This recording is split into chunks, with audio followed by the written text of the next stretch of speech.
Saludamos ahora a Leticia Garcés, ella es pedagoga y nos va a ayudar a comprender mejor a nuestros adolescentes. ¿Qué tal, Leticia? Bienvenida. Bueno, encantada. Hablar de la adolescencia siempre es un placer. Exacto, ¿no? Y la verdad que es una etapa de la vida muy importante, relevante para el desarrollo total, ¿verdad?, de una persona.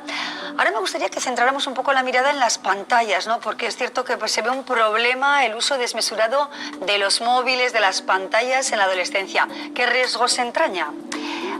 Hay que hablar de que prohibir nunca es una opción y que necesitamos aprender a hacer un uso responsable de las pantallas. Algo que no es fácil porque necesitamos tener límites, que un adolescente cuando está disfrutando de las pantallas pues no va a ponerse a sí mismo, ¿no? Por eso somos muy importantes las figuras de referencia, que tenemos que decir hasta aquí, cuánto tiempo y también el contenido, revisar el contenido. Es una labor que nos va a generar conflicto, pero tú has dicho al comienzo, nos importan los adolescentes y por eso nos importa poner bien los límites. Efectivamente, la importancia de los límites, eso es la palabra clave en la educación y en la vida, en definitiva, ¿no? Precisamente, Leticia, hemos salido a la calle y hemos querido pues recibir preguntas para ti de personas preocupadas, ¿no?, por la situación actual. Si te parece, lo escuchamos.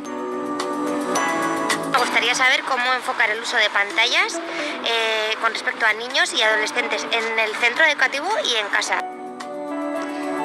Bueno, pues en el centro educativo realmente hay que pensar cuál es el uso educativo que se le va a dar para la asignatura, para el contenido que vamos a aprender, búsqueda de información, trabajos en equipo, compartir información, todo eso regulado y supervisado.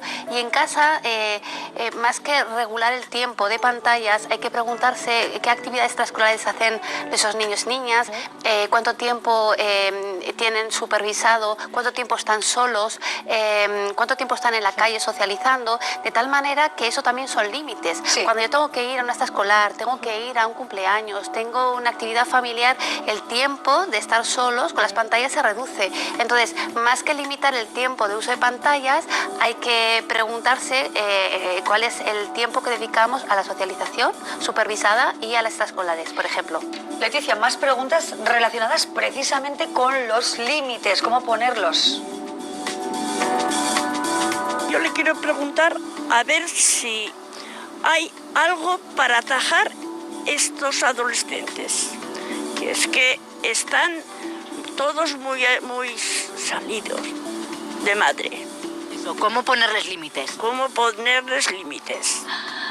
Ay, qué expresión tan popular, ¿verdad? Lo de salidos de madre, los adolescentes. Sí. ¿Cómo hacemos? Bueno, es muy importante la mirada hacia el adolescente, ¿no? Hay veces que podemos tenerles miedo desde antes de ser adolescentes. Cuando tienen 8 años, 5 años, nos preguntamos, y así son ahora, ¿cómo sean de adolescentes, no? Bueno, pues hay que entender que hay comportamientos que son propios de la edad y cuando llega la adolescencia a veces es más el temor que yo tengo por mi incapacidad para acompañarlos que otra cosa.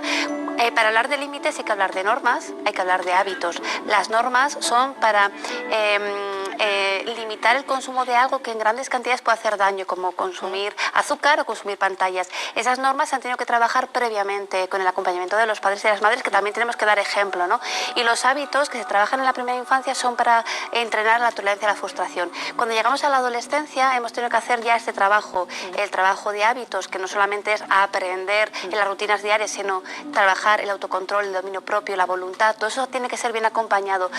Las normas luego en toda la etapa de primaria y entrando en secundaria, para que cuando entremos en la adolescencia sea más fácil para el adolescente ponerse límites, es decir, autolimitarse. Esto es una cuestión que no es tanto de la adolescencia, sino de todo lo anterior para llegar a la adolescencia con un poquito más de dominio propio, voluntad y capacidad de. Importantísimo, ¿no? Eso es dominarse, saber llevar de alguna manera el control de tu vida. Tenemos otra pregunta que tiene que ver con la salud mental de los adolescentes. Vamos a verla.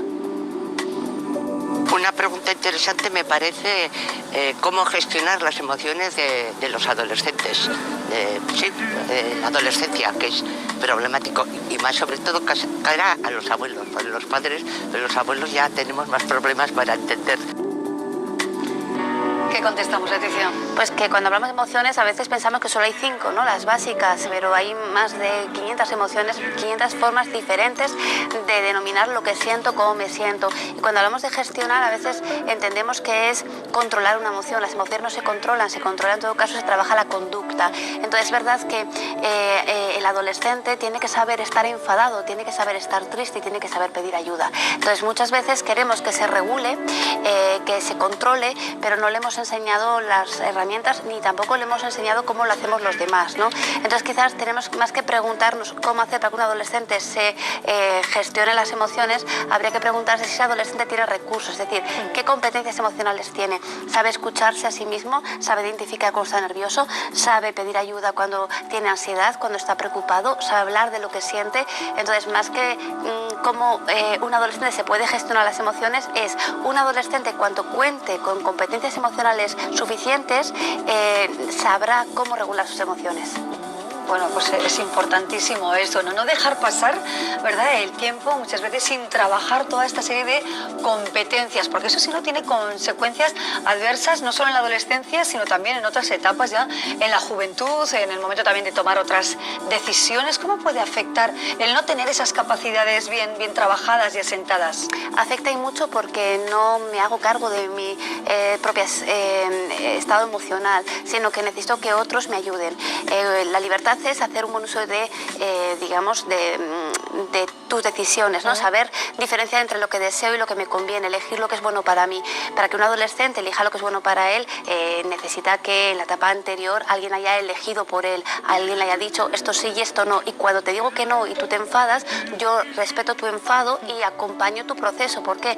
Porque regularte es algo que necesitas aprender junto a un acompañante, un referente, una guía de resiliencia.